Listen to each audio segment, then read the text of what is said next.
Janapriya upscale 2 BHK 45 lakhs, 3 BHK 60 lakhs మాత్రమే. సితారా సైనిక్పురి. బలంగా పాతుకుపోయిన ఓ వ్యవస్థలో లోపం ఉంటే దాన్ని కదిలించాలన్న ధైర్యం కూడా ఎవ్వరూ చేయలేరు కూడా. ఇలాంటి ఓ మాఫియానే బాలీవుడ్ని శాసిస్తోంది. మా వాళ్ళు మాత్రమే ఎదగాలి, మా వాళ్ళు తీసినవి మాత్రమే సినిమాలు, మా వాళ్ళు మాత్రమే స్టార్స్ అంటూ కుంచిత మనస్తత్వంతో కుళ్ళిపోయి కంపు కొడుతున్న బాలీవుడ్ మాఫియా అది. ప్రియాంక చోప్రా నుండి ఏఆర్ రెహమాన్ వరకు, కంగనా రనౌత్ నుండి సుశాంత్ సింగ్ వరకు ఎవ్వరూ కూడా ఈ మాఫియా ఆటలను ఆపలేకపోయారు. వీరిని గొంతెత్తి ధైర్యంగా ఎదిరించలేకపోయారు. తమ గళాన్ని వినిపించి వారి ముందు నిలిచి గెలవలేకపోయారు. కానీ ఇప్పుడు ఓ తెలుగు బిడ్డ బాలీవుడ్ మాఫియాని బట్టలు విప్పి నగ్నంగా నడి వీధిలో నిల్చోబెట్టేస్తే మరో తెలుగోడు ఆ బాలీవుడ్ మాఫియా గర్వాన్ని అణిచేలా బాక్సాఫీస్ వద్ద వాళ్ళని పరుగులు పెట్టిస్తున్నాడు. మేం మెచ్చినవే సినిమాలు, మాకు నచ్చిన వాళ్లే స్టార్స్ అన్న వారి అంటగట్టిన అహంకారాన్ని తన పదునైన మాటలతో తునాతునకలు చేస్తున్న ఆ ఇద్దరే హీరో రెబల్ స్టార్ ప్రభాస్, దర్శకుడు సందీప్ రెడ్డి వంగ. సందీప్కి బాలీవుడ్ మాఫియాకి మధ్య ఇప్పుడు ఓ యుద్ధం జరుగుతోంది. ఇది సందీప్ తన సినిమాలను ఆడించుకోవడానికి చేస్తున్న యుద్ధం కాదు. నిజానికి ఆ అవసరం కూడా తనకు లేదు. ఎందుకంటే బాలీవుడ్ మాఫియా రివ్యూవర్స్ ఒక్క స్టార్ ఇచ్చిన కబీర్ సింగ్ అక్కడ కలెక్షన్స్ సునామీ సృష్టించింది. వారంతా బాగాలేదని పెదవి విరిచిన యానిమల్ బాలీవుడ్ బాక్సాఫీస్ని తన పంజా కింద పెట్టి తొక్కి పడేసింది. మరి ఇంకెందుకు సందీప్ సాగిస్తున్న యుద్ధం అంటే, బాలీవుడ్ అనే వ్యవస్థని కొన్ని కుటుంబాలకు పరిమితం చేసి అమాయకుల ఆశలతో, జీవితాలతో ఆటలాడుతున్న అసలైన యానిమల్స్ రియల్ ఫేస్ ప్రపంచానికి చాటి చెప్పడానికి. ఇప్పుడు బాలీవుడ్ మీడియాలో సందీప్ రెడ్డి వంగ ఇస్తున్న ప్రతి ఇంటర్వ్యూ ఈ యుద్ధంలో భాగమే. తాను 5 ఏళ్ల కాలం బాలీవుడ్లోనే ఉండి అక్కడ యానిమల్స్ గురించి తెలుసుకున్న నిజాలను నిర్భయంగా చెప్తున్నాడు. సందీప్ చెప్తున్న నిజాలు వింటుంటే ఇందుకు కదా సుశాంత్ ఆత్మహత్య చేసుకుంది, ఇందుకు కదా కంగనా కన్నీరు పెట్టుకుంది, ఇందుకు కదా ప్రియాంక అమెరికాకు వలసపోయింది అన్న ఆలోచనలు సగటు సినీ ప్రేక్షకుడి మనసులో రాకమానపు. బాలీవుడ్ గ్యాంగ్ అంటే లోకల్స్కి నిజంగానే ప్యాంట్లు తడిచిపోతాయి. వారితో పెట్టుకుంటే తర్వాత కెరీర్ నాశనం అవుతుందని లోకల్స్ గట్టిగా నమ్ముతారు.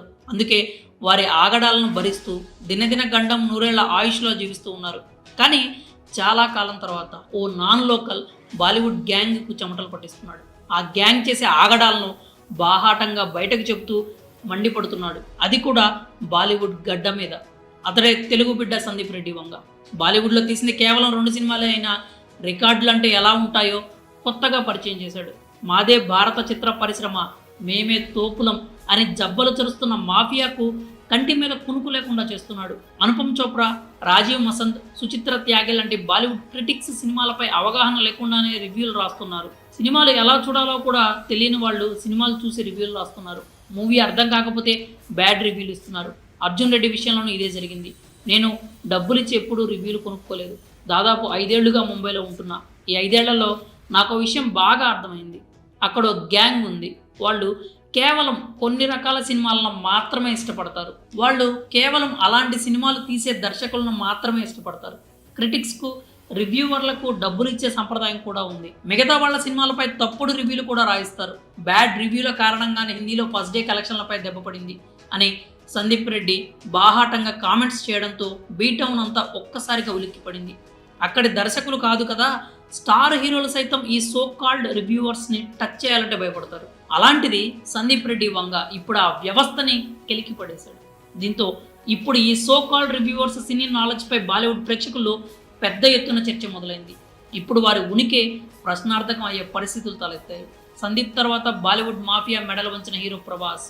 ఇండియన్ సినిమా అంటే కేవలం బాలీవుడ్ మాత్రమే కాదు, చాలా రీజనల్ మూవీస్ ఉన్నాయని ఇప్పుడు అందరికీ తెలిసి వచ్చింది. కానీ ఆ బాలీవుడ్ కోట బీటల పగుళ్ళు వచ్చేలా ఢీకొట్టిన మొట్టమొదటి స్టార్ మన బాహుబలి రెబల్ స్టార్ ప్రభాస్. ఖాన్స్ మాత్రమే బాలీవుడ్ కింగ్లు, కింగ్ ఖాన్లు అనుకుంటున్న సమయంలో ప్రభాస్ ఆ కలెక్షన్స్ ఆటలో హద్దులు చిరిపేసి వారి ఊహకి కూడా అందనంత ఎత్తులో కూర్చున్నాడు. బాలీవుడ్ మాఫియాకి 6 ఏళ్లుగా ఆ కడుపు మంట అలాగే ఉండిపోయింది. సాహోను సైట్ చేయాలని ఈ మాఫియా అంతా అప్పట్లో దారుణమైన రివ్యూస్ ఇచ్చింది. కానీ డార్లింగ్ కటౌట్ ముందు ఆ ఆటలు సాగలేదు. సాహో అక్కడ సూపర్ హిట్. కట్ చేస్తే ఇప్పుడు సలార్పై కూడా అదే కుట్ర రిపీట్ చేశారు. ఫెయిర్ డిస్ట్రిబ్యూషన్ చేయకుండా సింగిల్ స్క్రీన్స్ అన్నీ డంకీకి కట్టబెట్టేశారు. కానీ డార్లింగ్ ఇప్పుడు బాక్స్ ఆఫీస్ డైనోసార్. ఆ రీసౌండ్ ముందు కింగ్ ఖాన్స్ తట్టుకోలేకపోతున్నారు. ముందు ఇవ్వని థియేటర్స్ అన్నీ ఇప్పుడు ఒక్కొక్కటిగా సలార్కి వచ్చి చేరుతున్నాయి. ఇది కూడా బాలీవుడ్ మాఫియాకి మింగుడు పడట్లేదు. నిజానికి సౌత్తో పోల్చుకుంటే నార్త్లో నెపోటిజం ప్రభావం చాలా దారుణంగా ఉంటుంది. ఎంతలా అంటే ఇప్పుడు స్టార్లుగా ఎదుగుతున్న ప్రతి నటుడు ఇతర క్రాఫ్ట్ల వాళ్ళు కూడా సినిమా బ్యాక్గ్రౌండ్ నుంచి వచ్చిన వారే. ఇండస్ట్రీ మొత్తం కపూర్స్, ఖాన్స్ చుట్టూనే తిరుగుతూ ఉంటుంది. వీరితో పాటు కరణ్ జోహార్ పేరు తరచుగా వినిపిస్తూ ఉంటుంది. నటన, నిర్మాణం, డిస్ట్రిబ్యూషన్ ఇలా అన్నింటిలో వీరిదే ఆధిపత్యం. నార్త్లో ఎక్కువ సినిమా థియేటర్లు వీరి గుప్పెట్లోనే ఉన్నాయి. సినిమాలో కొత్త వాళ్ళకు అవకాశాలు రావాలన్నా, వాళ్ళు పైకి ఎదగాలన్నా వీరి కరుణ, దయా, దాక్షిణ్యాలు ఉండాలనే టాక్ బాలీవుడ్లో గట్టిగా ఉంది. వీళ్ళకి నచ్చని వాళ్లను బయటి వాళ్లపై నిర్దాక్షిణ్యంగా వ్యవహరిస్తారని చాలా మంది బాలీవుడ్ సెలబ్రిటీలు చాలాసార్లు చెప్పారు. ఈ గ్యాంగ్లోని సభ్యుడితో పెట్టుకుంటే కెరీర్ నాశనం అవుతుందట. సల్మాన్ ఖాన్తో గొడవ కారణంగా ప్రముఖ హీరో వివేక్ ఓబెరాయ్, దర్శకుడు అనురాగ్ కశ్యప్, నటుడు పులకిత్ సామ్రాట్లతో పాటు చాలా మంది తమ కెరీర్ కోల్పోయారంట. ఈ గ్యాంగ్కు బయట నుంచి వచ్చిన వ్యక్తులు స్టార్లుగా ఎదగడం ఇష్టం ఉండదట. కొంచెం పేరు తెచ్చుకున్నా తట్టుకోలేరట. వారికి వచ్చే అవకాశాలు మొత్తం పోగొట్టేసి సంతోషిస్తుందట. దీనికి సుశాంత్ సింగ్ రాజ్పుత్ ఓ ప్రత్యక్ష ఉదాహరణగా చెప్తూ ఉంటారు. ఈ మాఫియాపై సందీప్, ప్రభాస్లా కొంతమంది ఎదురు తిరిగినా వారి శక్తి ముందు వీరి సామర్థ్యం సరిపోలేదు. కానీ వారు నరకం అనుభవిస్తూ ఇచ్చిన స్టేట్మెంట్స్ మాత్రం ఇంకా చరిత్రలో పదిలంగానే ఉన్నాయి. ఆ స్టేట్మెంట్స్లో ప్రియాంక చోప్రా, కంగనా రనౌత్, ఏఆర్ రెహమాన్ వంటి సెలబ్రిటీలు తమ బాధను చెప్పుకొచ్చారు. బాలీవుడ్లో ఇబ్బందుల వల్లే అమెరికా వెళ్ళిపోయా అంటూ ప్రియాంక చోప్రా చెప్పింది. సల్మాన్ ఖాన్, అతని కుటుంబం నా జీవితాన్ని నాశనం చేసింది అంటూ అభినవ్ కశ్యప్ కామెంట్ చేశాడు. నన్ను ఒంటరివాణ్ణి చేశారు, నాపై తప్పుడు వార్తలు రాశారంటూ రణ్వీర్ షోరే ఆవేదన వ్యక్తం చేశాడు. నువ్వు కూడా త్వరలో సూసైడ్ చేసుకుంటావు అని సూసైడ్ గ్యాంగ్ అందని కంగనా రనౌత్ చెప్పుకొచ్చింది. ఓ గ్యాంగ్ నాపై తప్పుడు ప్రచారం చేస్తోంది, ఆ ప్రచారం కారణంగా బాలీవుడ్లో అవకాశాలు తగ్గుతున్నాయంటూ ఏఆర్ రెహమాన్ ఏడ్చాడు. బాలీవుడ్లో కొంతమంది చెడ్డ వ్యక్తులు ఉన్నారు, వాళ్ళు నీ నాశనాన్ని కోరుకుంటూ ఉంటారు. నేను కూడా వారి కారణంగా చాలా బాధపడ్డాను. వాళ్ళు క్లాస్ రూమ్ పాలిటిక్స్ చేస్తూ ఉంటారు, తోటి సినిమా వాళ్ళ జీవితాలతో ఆటలు ఆడుతూ ఉంటారు అని రవీనా టండన్ చెప్పుకొచ్చింది. ఆస్కార్ గెలుచుకున్న తర్వాత బాలీవుడ్లో గ్యాంగ్ నా మీద పగబట్టింది, అక్కడ అవకాశాలు రాకుండా చేసింది, నేను అల్లాడిపోయానంటూ సౌండ్ డిజైనర్ రసూల్ పూకుట్టి వెల్లడించాడు. నేను నిర్భయంగా మాట్లాడతాననే కారణంతో 2 గ్యాంగులు నాపై పగబట్టాయి, నాకు పని లేకుండా చేయాలని 2 గ్యాంగులు మాట్లాడుకున్నాయి అని టీవీ నటుడు అమిత్ సద్ వెల్లడించాడు. ఇండస్ట్రీలో మూవీ మాఫియా కూడా ఉంది అని సంగీత దర్శకుడు సోను నిగమ్ అన్నాడు. అంబర్ సారియా వంటి సూపర్ హిట్ సాంగ్ పాడిన తర్వాత నాకు మళ్ళీ అవకాశాలు రాలేదు. సాజిద్ ఖాన్, అనుమాలిక్లు తెలిసిన వాళ్ళకే అవకాశాలు ఇస్తున్నారు అంటూ సింగర్ సోనా మహాపాత్ర వెల్లడించింది. బాలీవుడ్లో బయట వాళ్ళకు మర్యాద ఉండదు, మంచి సినిమాలు చేసినా చెడ్డ సినిమాలు చేసినా నిన్ను విమర్శిస్తారు. ఓ గ్యాంగ్ కొంతమంది సినీ విమర్శకులని, ట్రేడ్ అనలిస్టులను పోషిస్తోంది.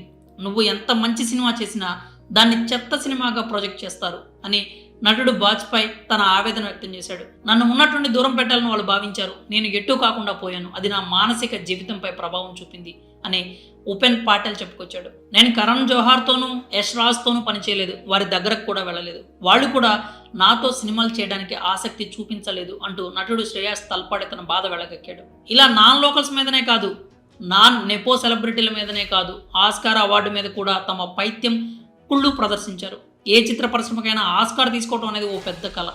ఏ చిత్ర పరిశ్రమ అయినా ఆస్కార్ తెచ్చిన వారిని నెత్తిన పెట్టుకుని చూసుకుంటుంది. కానీ బాలీవుడ్లో మాత్రం అలా జరగలేదు. స్లమ్ డాగ్ మిలియనీర్కు గాను రెహమాన్తో పాటు మరికొంతమందికి ఆస్కార్ అవార్డులు వచ్చాయి. వీరి కెరీర్ బాలీవుడ్లో దేదీప్యమానంగా వెలిగిపోతుందని అందరూ భావించారు. కానీ అలా జరగలేదు. వారంతా అవకాశాలు లేక ఇండస్ట్రీ మారిపోయే ఆలోచనకు వచ్చారు. ఇందుకు ప్రధాన కారణం బాలీవుడ్ మాఫియా.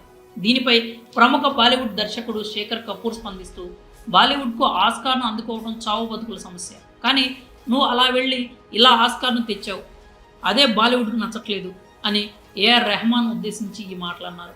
ఆస్కార్ గెలిచిన తర్వాత నువ్వు మాకు అవసరం లేదు అంటూ కొంతమంది తన ముఖం మీదే చెప్పారని రసూల్ పూకుట్టి అనే సౌండ్ డిజైనర్ ఆవేదన వ్యక్తం చేశాడు.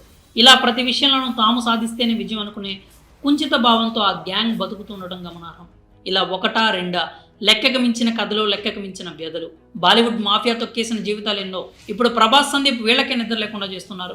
ఆ మాఫియా పునాదులను తవ్వటం మొదలుపెట్టారు. 2 తెలుగోళ్లు ధైర్యంగా దశాబ్దాలుగా అంటగట్టిన అహంకారంతో విర్రవీగిన ఓ వ్యవస్థతో చేస్తున్న యుద్ధం ఇది.